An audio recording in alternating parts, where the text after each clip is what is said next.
Je vous salue partout où vous êtes, mes frères, mes soeurs, mes aînés, mes amis. Je vous salue, c'est votre frère et relecture macroscopique. Je suis là pour mon message hebdomadaire. Je suis là pour continuer le message du dimanche passé. Aujourd'hui, c'est la deuxième partie de ce message. Oui, la thématique n'a pas changé. Le Dieu invoqué dans l'intérieur de l'Afrique n'est ni Yahvé ni Allah. Voilà le titre, le dénommé qui nous a fait voyager encore à l'intérieur, qui nous a fait relire et relire encore les passages bibliques. Voilà, mes frères, mes sœurs, je suis là pour la continuité et je sais que vous recevez votre frère et c'est la relecture macroscopique qui continue. Voilà le message et nous savons que nous avons toujours des passages bibliques. Oui, des passages bibliques qui nous servent de garde, hein, de garde-fou, hein, qui nous donnent aussi, qui nous servent aussi de loupe.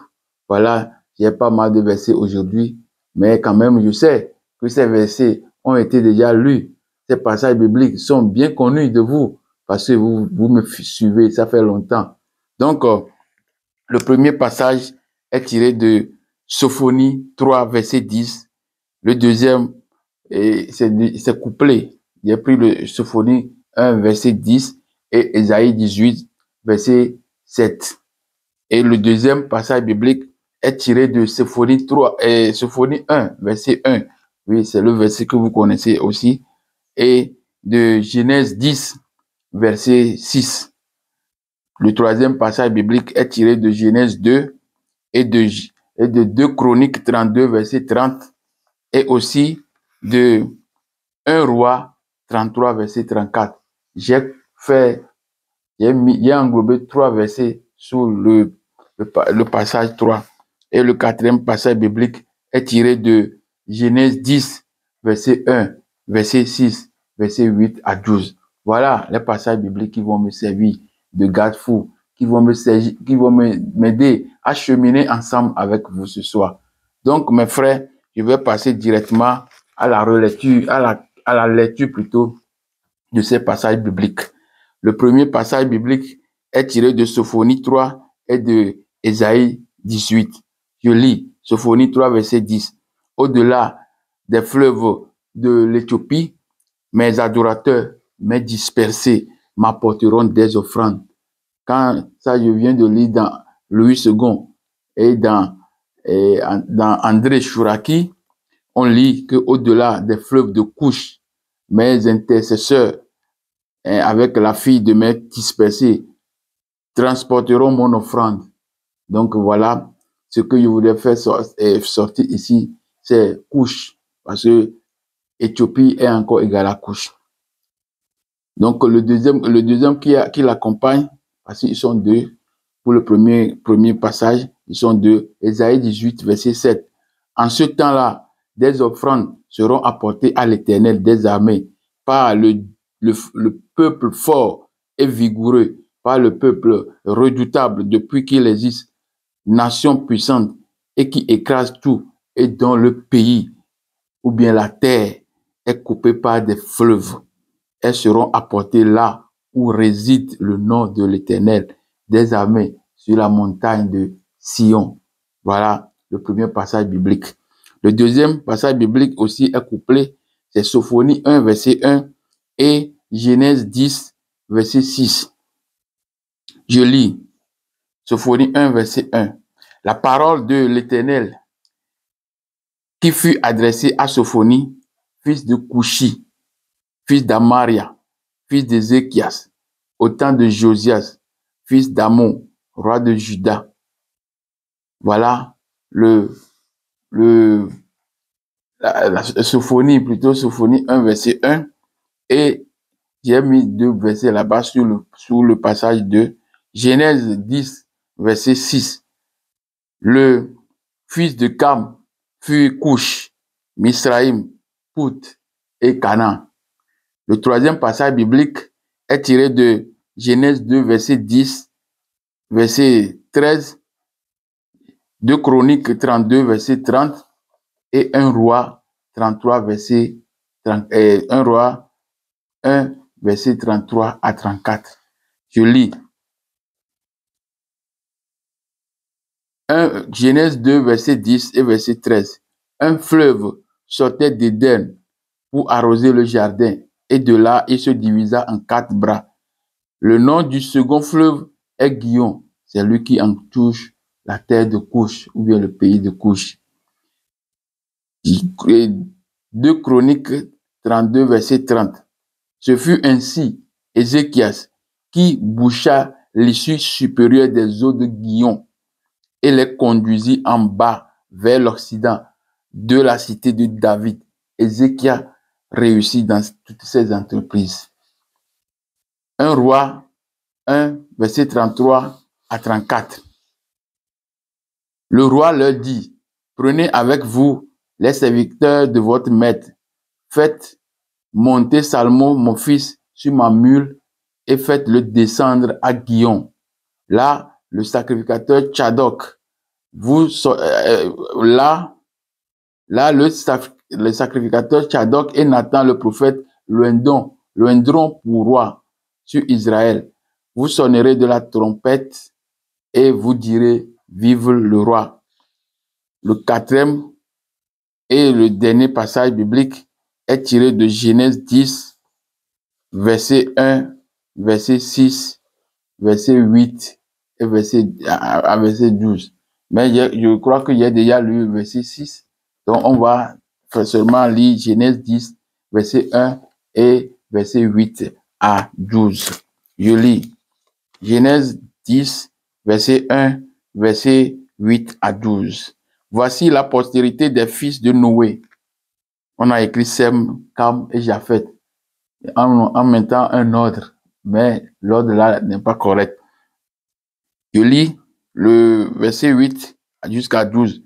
Couche engendra Nimrod. C'est lui qui commença à être puissant sur la terre. Il fut un vaillant chasseur devant l'Éternel. C'est pourquoi l'on dit, comme Nimrod, vaillant chasseur devant l'Éternel. Il régna d'abord sur Babel, Érec, Akkad, Calné, au pays de Shinéa. De ce pays-là sortit Assur. Il bâtit Ninive, Rehoboth, Hir, Kalash et Rézen. Entre Ninive et Kalash, c'est la grande ville. Voilà les 4 passages bibliques qui vont nous servir de route, qui vont nous accompagner durant tout le passage. Donc, je vais passer rapidement aux commentaires, un petit commentaire sur les passages bibliques que je venais de choisir.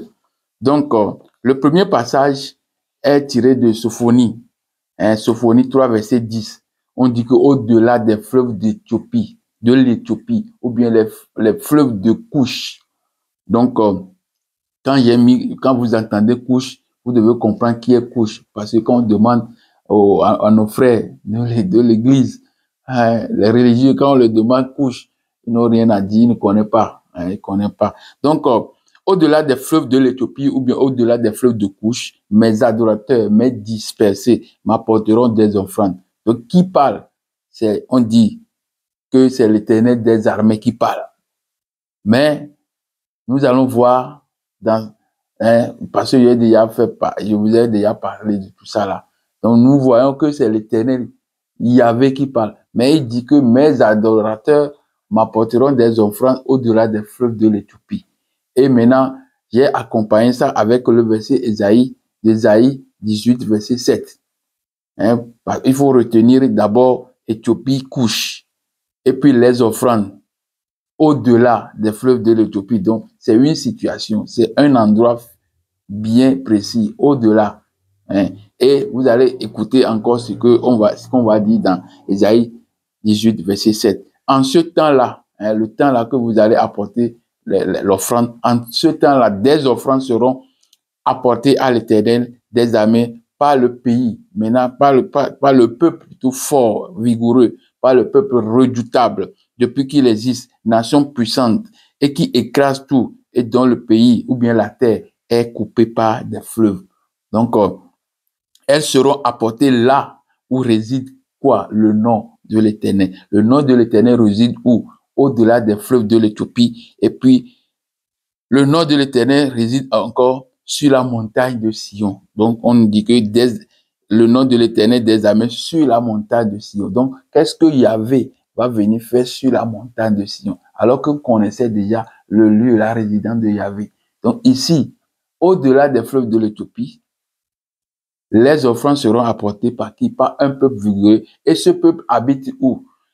Et ce peuple habite sur la terre qui est coupée par des fleuves. Donc, ce sont des indicatifs.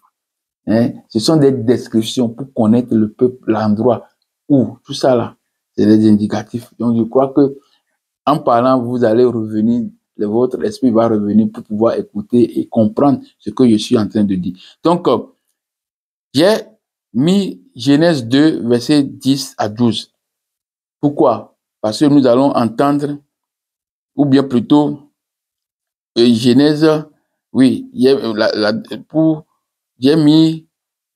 viens de lire, disons, je peux dire que je viens de faire le commentaire sur les 2 premiers versets, hein, les 2 premiers passages qui sont dans le premier passage. Donc, maintenant, le deuxième, j'ai mis Sophonie 1, verset 1. Donc, je ne veux pas sauter, je veux faire des choses d'abord avant de pouvoir parler. Sinon, vous serez embrouillé. Donc, le premier passage est déjà lu. Nous retenons le fleuve, au-delà des fleuves de l'Éthiopie, nous connaissons où se trouve l'Éthiopie, où se trouve la terre de Couche. Parce qu'on dit que l'offrande sera apportée au-delà des fleuves de l'Éthiopie, sur la montagne de Sion.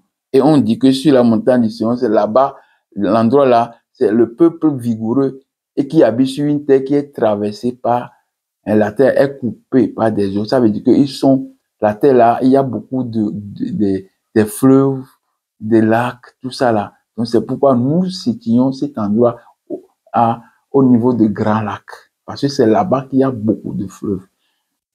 Donc, le passage de Sophonie 1, verset 1 et Genèse 10, verset 6. Donc, Sophonie 1, verset 1, qu'est-ce qu'on nous dit? J'ai lu ça avant, mais je crois que c'était vite fait et on ne peut pas comprendre ce que j'ai lu. Donc, la parole de l'Éternel, quand on parle de l'Éternel, on sous-entend Éternel Yahvé, mais vous allez comprendre. Donc, parce qu'on a déjà su que le Dieu réside, le nom de Dieu réside à un endroit, c'est au-delà des fleuves de l'Éthiopie, sur la terre où le peuple habite, sur une terre qui est traversée par des fleuves. Donc, je fais beaucoup de répétitions juste pour pouvoir vous amener à comprendre. Donc, Sophonie 1, verset 1, la parole de l'Éternel qui fut adressée à Sophonie, fils de qui? Fils de Coushi. Donc, nous connaissons déjà qui est Coushi.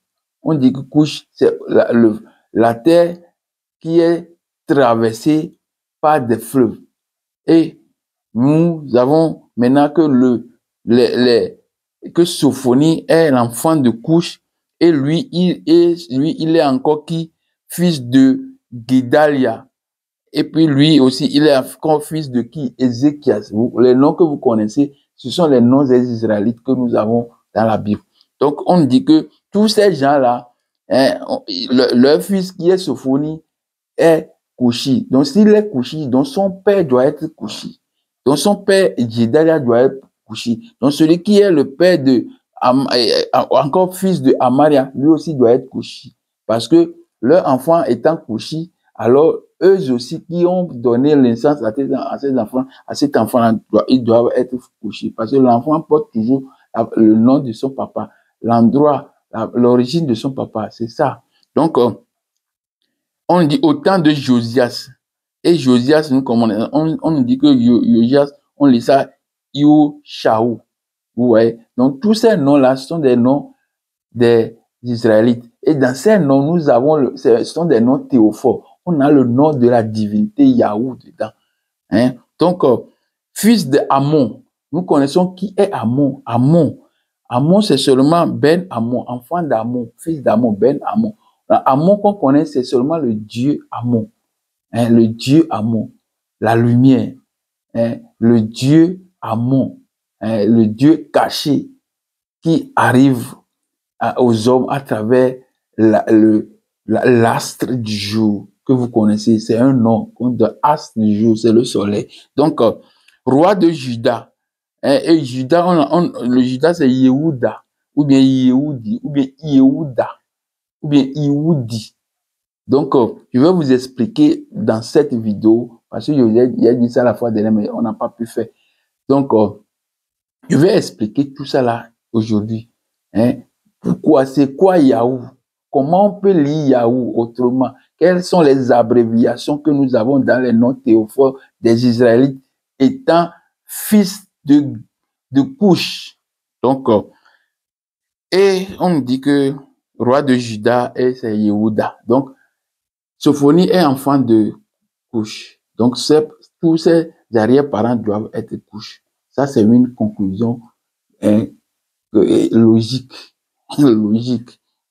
Donc, maintenant, je viens de lire Sophonie 1. Donc, j'ai ajouté à Sophonie 1, Genèse 10, verset 6. Les fils de Cam furent Couche, Misraïm, Pout et Cana. Donc, nous savons que quand on parle de Cam, c'est tous les mélanodermes. Donc, et leur base, c'est l'Afrique. Ils sont éparpillés dans le monde. Ils sont des dispersés aujourd'hui sur des îles partout. Alors que leurs racines, leur l'ombril, leur ombril se trouve en Afrique. Donc, Genèse 10, verset 6, les enfants de Cam, parmi eux, on a Couche, et on a Misraïm, puis on a Pout et Cana. Je vous ai dit que tous ces noms-là, c'est le nom Cam ou bien Couche qui prédomine. Les autres noms sont des qualificatifs. Parce que quand ils ont quitté le Grand Lac, parce que l'origine de l'homme, là où l'homme est sorti, c'est dans le Grand Lac. Donc, quand ils ont quitté, ils ont longé le Nil. En longeant le Nil, ils prenaient des noms. Leur nom changeait. À chaque fois qu'ils migrent à un autre endroit, ça changeait. C'est comme ça dans l'humanité entière. Les noms ont changé, ont muté. Donc, nous voyons que quand on parle de Couche, c'est un enfant de Cam. Et c'est lui, on dit que Yahou, tous les noms Yahou, c'est le Dieu de Couche qui est là. Le Dieu de Couche qui est là. Donc, Yahou. Donc, je vais expliquer après le reste. Donc, la troisième partie plutôt, j'ai mis Genèse 2, versets 10 et 13. Là-bas, on parle de jardin d'Éden, que le fleuve qui sortait de l'Éden pour arroser le jardin, elle se divise en 4 bras. Et au verset 13, on précise qu'il y a un fleuve, le fleuve là, qui est là, le second fleuve est appelé Guillon. Et ce fleuve entoure le pays de Couche. Donc ça veut dire que quand nous connaissons la terre de Couche, parce que nous savons que Couche est allé jusqu'à Babylone, tout ça là, donc, tout ça là, il faut comprendre. Donc, comme maintenant Guillon se trouve où? Sur la terre, entoure plutôt la terre de Couche. Donc, ça localise où se trouve Guillon, parce qu'on connaît déjà l'endroit de Couche. Donc, si le fleuve entoure Couche, donc il est en Afrique. Donc, et le troisième passage biblique, il y a mis 3 passages dedans, parce que je l'ai mis pour pouvoir pour qu'ils soient ensemble, pour que l'explication soit beaucoup plus avancée, plus claire. Donc, Genèse 2, verset 10, c'est ça que je suis en train de dire. Genèse 2, verset 10, Genèse 2, verset 10 et 13. Il y a lu, pays de Couche, la terre de Couche est entourée par Guillon, le fleuve Guillon. Maintenant, 2 Chroniques 32, verset 30, ici on dit, ce fut aussi Ézéchias Yahou. Vous voyez, quand on dit IAS qui est là-bas, c'est le nom théophore qui se trouve dans le nom. C'est le nom de Dieu, Yahou, qui se trouve dans Ézéchias comme ça. Ézéchias, Ias. C'est la contraction de Yahou qu'on voit là-bas. Vous voyez, comme on a dit Josias. Josias, on a dit quoi? Josias, c'est quoi? Josias, on a dit Io, Shaou. D'abord, Josias, Yo, c'est aussi la contraction de Dieu. Et puis on a mis encore Yahou. Donc, I-A-S qui est là-bas, c'est ça aussi le nom de Dieu. Donc, dans Josias, nous avons deux noms de Dieu là-bas, deux noms de Dieu. I est la contraction plus le nom complet. Ok, tout ça là sont des contractions. Hein. Parce que IAS aussi c'est une contraction, mais on met Yahoo là-bas. Bon, le Ézéchias fut celui qui boucha l'issue supérieure des eaux de Guillon. Des eaux de Guillon. Et les conduisit en bas vers l'occident de la cité de David. Ézéchias a réussi dans toutes ses entreprises. Donc, ici, nous voyons que Ézéchias était roi dans le Juda, dans le royaume de Juda.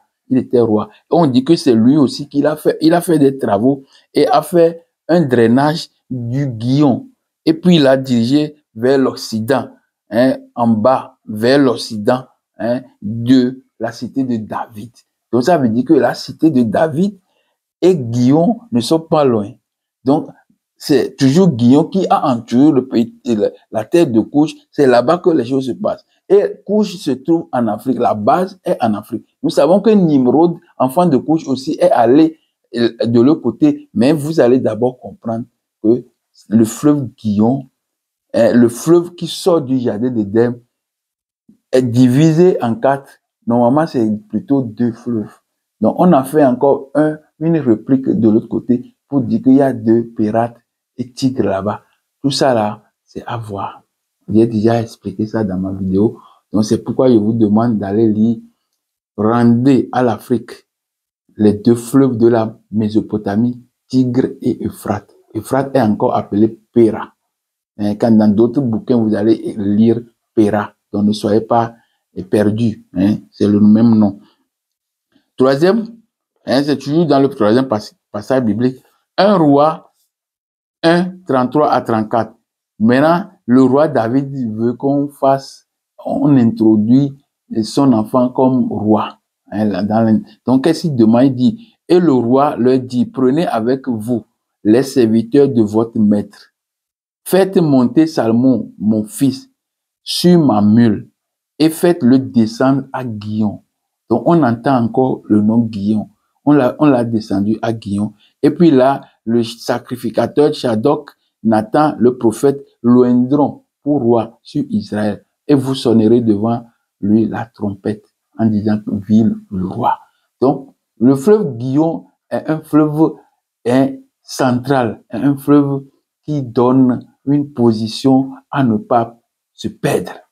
Donc, c'est pourquoi j'ai mis tous les versets là ensemble pour vous montrer la corrélation entre les deux premiers parties, les deux premiers passages publics et bibliques que j'ai lus, plus le troisième passage. Toutes ces choses-là sont étroitement liées. Parce qu'on parle seulement de l'endroit où se trouve Couche sur la terre qui est traversée par ou bien coupée par des eaux. Et là où se trouve aussi la montagne de Sion. Vous voyez. Donc, nous connaissons le lieu où réside le nom du Dieu. Le Dieu dont les Israéliens ont adoré. Nous connaissons le lieu et le nom, la résidence et le peuple qui va apporter l'offrande à l'Éternel à ce lieu précis. Donc, nous connaissons tout ça là à travers ces versets bibliques que je viens de vous énumérer et de vous faire la lecture et la relecture macroscopique. Donc, mes frères, mes sœurs, nous sommes là, on va continuer le message continue. Donc, pour permettez-moi plutôt, mes frères, mes sœurs, mes aînés, mes bien-aimés, de vous rappeler encore une fois le dénommé, l'intitulé de ce jour, la thématique. Le Dieu invoqué dans l'Afrique intérieure n'est ni Yahvé ni Allah. Donc, c'est plutôt, on va voir les noms, parce que j'ai déjà lu ça la fois dernière, la lecture du tétragramme. Je il y a les divinités ici, et le nom de Dieu, pas les divinités, le nom de Dieu, parce qu'il y avait fait des erreurs pour expliquer vraiment les choses la fois dernière. Donc, pas les divinités, mais le nom du Dieu, les différents noms du Dieu, un seul, et le seul qui a des noms. Donc, ces noms-là, nous pouvons dire que le tétragramme peut se lire autrement, Yahou, c'est ça la première lecture que nous avons, c'est Yahou. Nous avons aussi la lecture comme Yehou. Yahou, Yehou, c'est la même chose, mais je vais vous expliquer ça, tout ça là. On dit Yahou, Yahuda, Yahou, Yahouhé, Yahouhé. Donc tout ça là, je vais vous expliquer quand je vais faire la lecture encore du tétragramme. Donc, j'aimerais vous informer qu'aujourd'hui, c'est un jour inoubliable car nous allons faire une bonne lecture. Voilà, nous allons faire une bonne lecture après les trois lectures, c'est-à-dire ce que je venais de faire, tout ça là. Je reprends. J'aimerais vous informer qu'aujourd'hui, c'est un jour inoubliable car nous ferons au-delà des trois lectures que j'ai faites la semaine passée parce qu'il a fait la lecture du tétragramme. Donc, au-delà de tout ça, au-delà de ces trois lectures, nous allons encore faire d'autres lectures. Donc, pour connaître la réelle lecture, comment on peut relire le tétragramme. La fois dernière, nous avons eu comme Maou, Nyame, nous avons vu aussi Nyame, Maou, oui, nous avons vu les trois, et Mougou. C'est ça que nous avons lu la fois dernière. Donc, mais nous allons reprendre tout ça là aujourd'hui. C'est ça, nous allons reprendre la lecture du tétragramme parce que c'est l'élément fondamental. Le nom qu'on connaît de Dieu, c'est seulement le tétragramme. Donc, ce tétragramme, ils ont dit qu'on ne peut pas prononcer. Mais nous voyons pas surprise qu'il est prononcé comme Yahvé. Donc maintenant, j'ai fait déjà une étude pour montrer est-ce que le tétragramme a révélé réellement. Il y avait comme sa lecture, comme son nom qui dérive directement. Donc, j'ai fait une étude la fois dernière que j'ai dénommée La Bible a-t-elle révélé le tétragramme Yahou ou Yahvé comme le nom propre du Dieu d'Israël? Donc, j'ai fait quelque chose comme ça. Donc, je vous demande d'aller revoir cette vidéo. C'est celle qui a suivi celui que j'ai fini la fois dernière. La substitution, comment le Dieu Yahvé s'est substitué au Dieu le Créateur. Donc, tout ça là, je vous demande d'aller regarder ça. Il y a beaucoup d'informations dans ces études, dans ces titres, il y a beaucoup d'informations. Donc, je continue. Le tétragramme est lu. Nous allons savoir comment ce tétragramme aussi est lu à l'intérieur du peuple africain, à l'intérieur du peuple couchite, à l'intérieur du peuple kamite. Comment le tétragramme est lu? Parce que c'est le seul nom du tétragramme qui est là et que tous les peuples africains prononcent. Et ils ont toujours ce nom dans leur nom. Donc, nous allons comprendre comment ils ont arrivé à lire le tétragramme là, qu'on dit que c'est imprononçable, comment eux, ils arrivent à prononcer. Parce que l'Africain, le kamite ne peut jamais dire le nom de Dieu sans donner le nom réel du Dieu. Il prononce toujours le nom de Dieu. Voilà. Donc, je profite aussi pour vous rappeler le déroulement de cette étude, le message où l'étude se déroula sur trois axes, comme je vous ai informé la fois dernière, se déroula sur trois axes. Nous avons l'axe 1, l'axe 2 et l'axe 3. Le premier axe, on va faire un petit rappel sur le Dieu Yahvé. Dans ce petit rappel, j'ai réservé 3 points A, B, C. A, qui est-il? D'où est-il venu? Quand nous faisons référence à Sophonie 3, verset 10, parce qu'il a dit que au-delà des fleuves de l'Éthiopie, mes adorateurs. Donc, il a fixé un endroit. Et Ésaïe 18, verset 7 nous dit l'endroit là, c'est le nom de Dieu qui résidera dans l'endroit là. Donc, compte tenu de cette disposition, j'ai mis petit b, d'où est-il venu? D'où est-il venu? Et puis le point C, quel était le nom reconnu par le panthéon cananéen, siège de toutes les divinités? Quel est le nom? Quel est le nom réel que le panthéon cananéen peut nous révéler sur le Dieu-là, qui est le Dieu de ces gens-là, qui disent qu'ils sont des Juifs. Donc, quel est le nom réel qu'on peut trouver dans le panthéon cananéen? Parce que dans le panthéon, c'est la maison des dieux, de tous les dieux. Donc, nous avons un Dieu, le très haut, qui partage à ses fils des héritages. Donc, tous ces fils-là se retrouvent dans le panthéon. Donc, le panthéon révèle quel nom exactement. Donc, nous allons voir ça. Donc, le deuxième axe, les noms fournis par le tétragramme. Ce tétragramme, quels sont les noms qui découlent de ce tétragramme? Comment les Africains, les Kamites lisent le tétragramme dans leur propre langue? Donc, et le quatrième point, d'où venaient ces différents noms du tétragramme? Bon, ça rejoint directement le point, l'axe de d'où venaient ces différents noms de Dieu élevés dans les peuples africains kamites couchites. D'où venaient-ils ces noms-là? Ce nom-là venait seulement du tétragramme.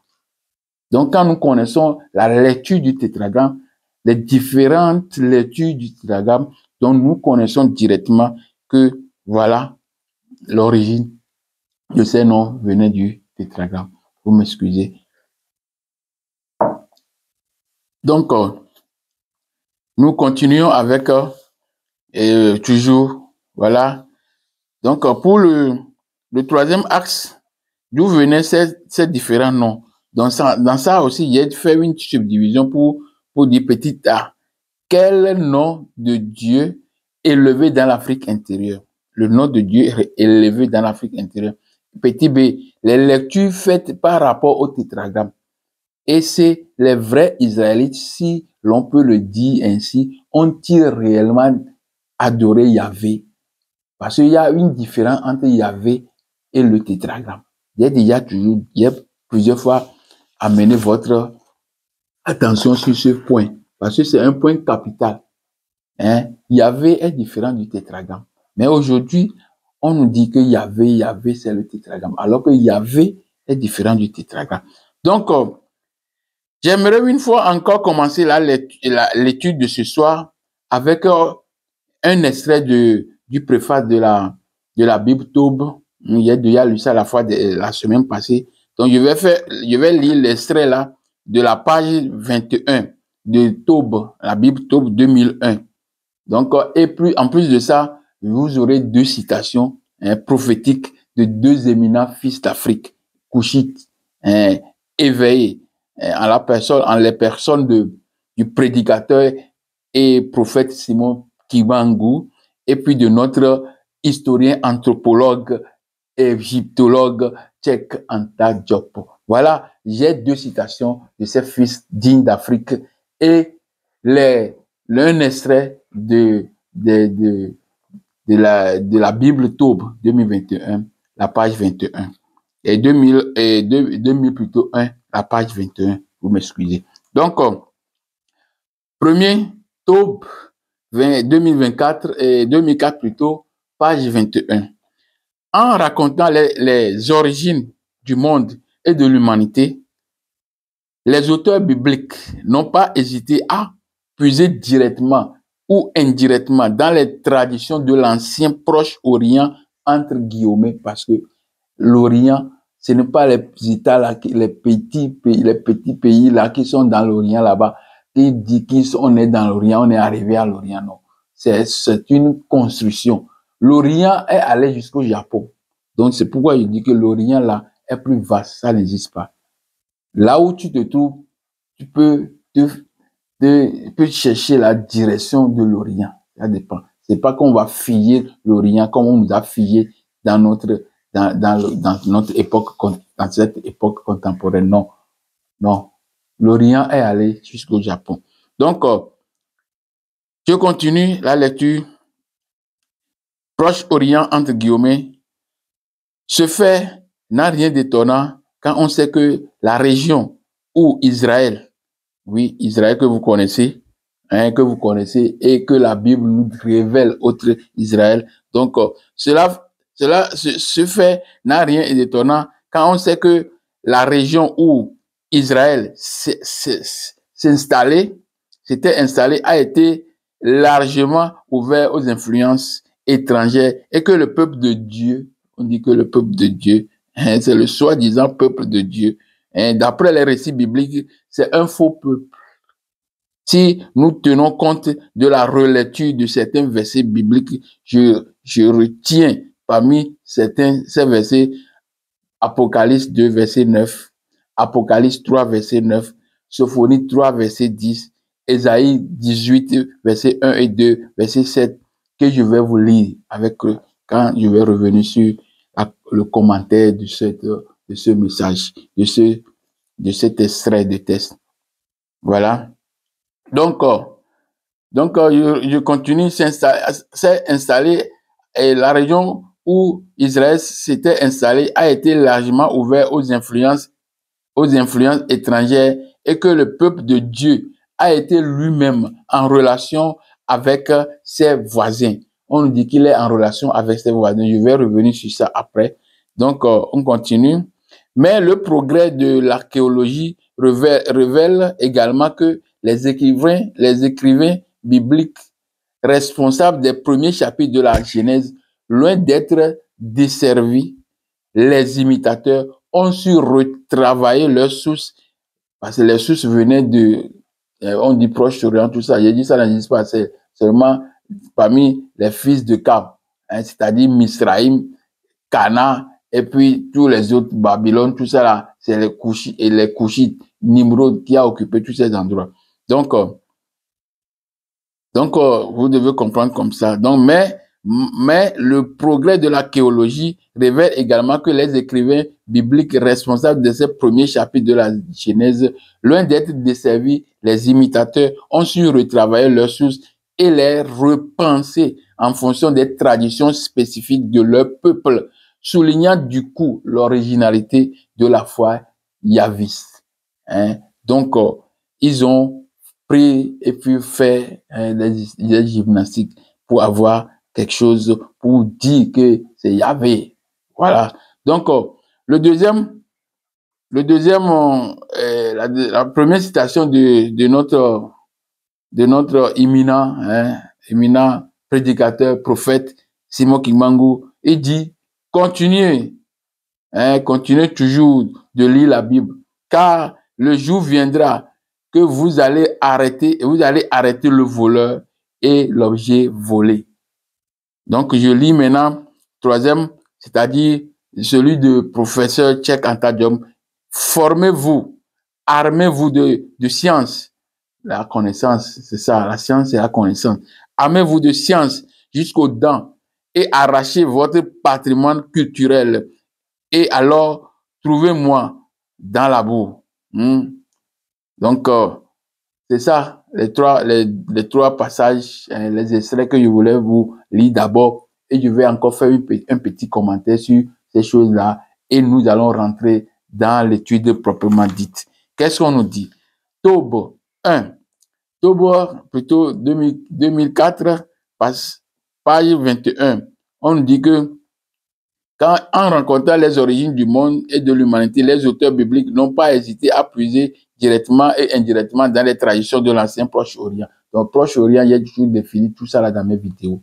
Donc, nous savons que Proche-Orient, c'est l'Orient, hein, c'est l'Est. Donc, quand on dit l'Est, c'est pas un endroit fixe, c'est un endroit que l'Est balaie, et que ton regard balaie.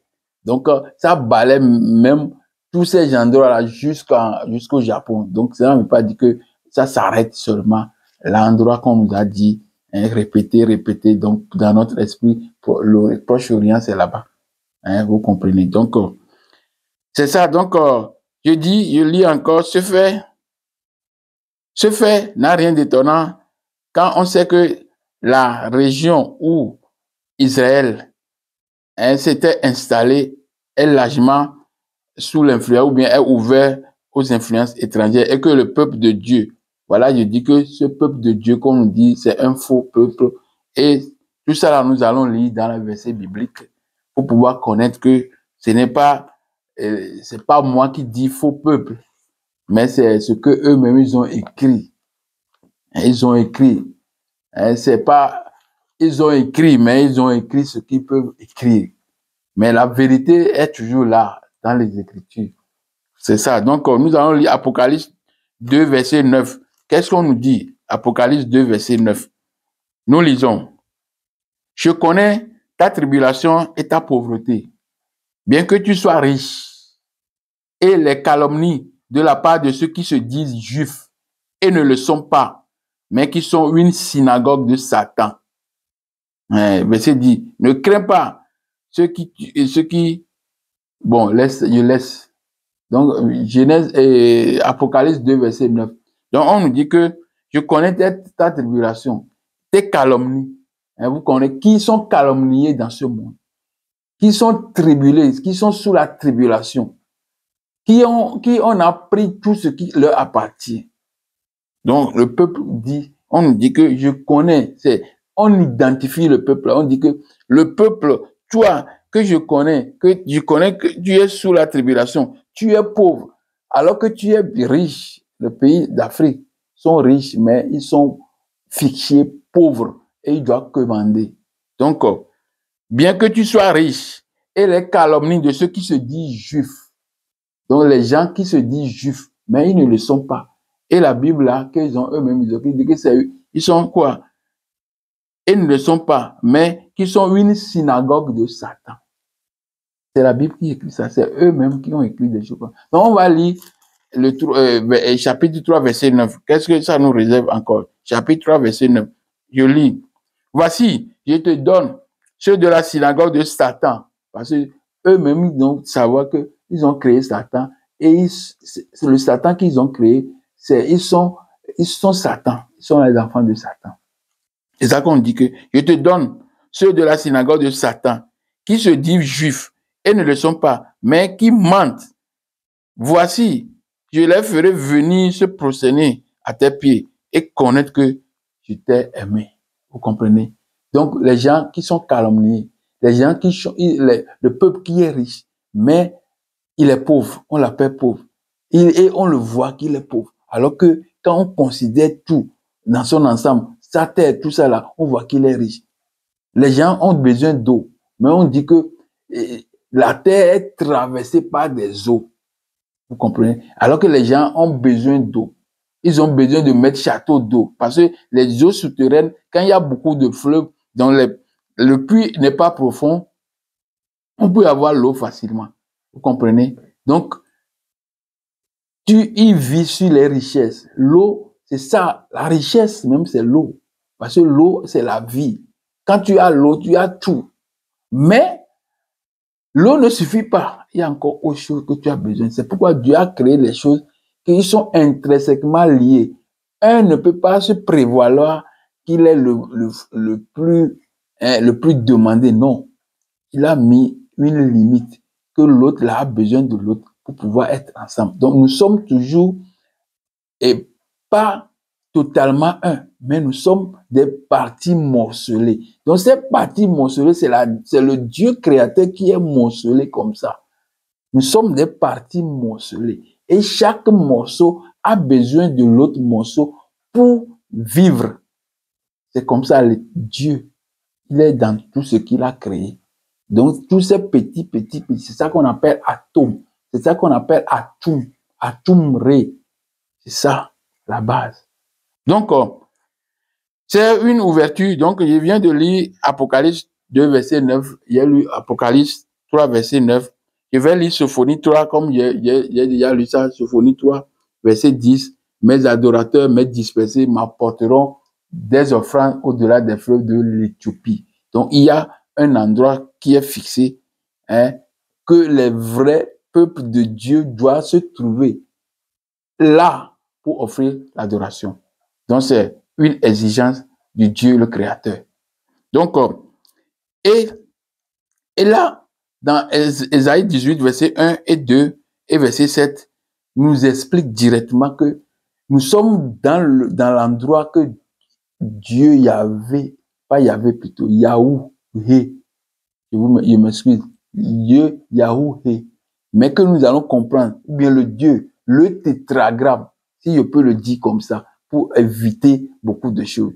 de Dieu, les tétragrammes, où il se trouvera et quel peuple va être autour de lui et lui faire des offrandes. C'est ça. Le Dieu a besoin des offrandes. Toujours. J'ai fait la vidéo, ça. Dans les premières heures, j'ai fait cette vidéo.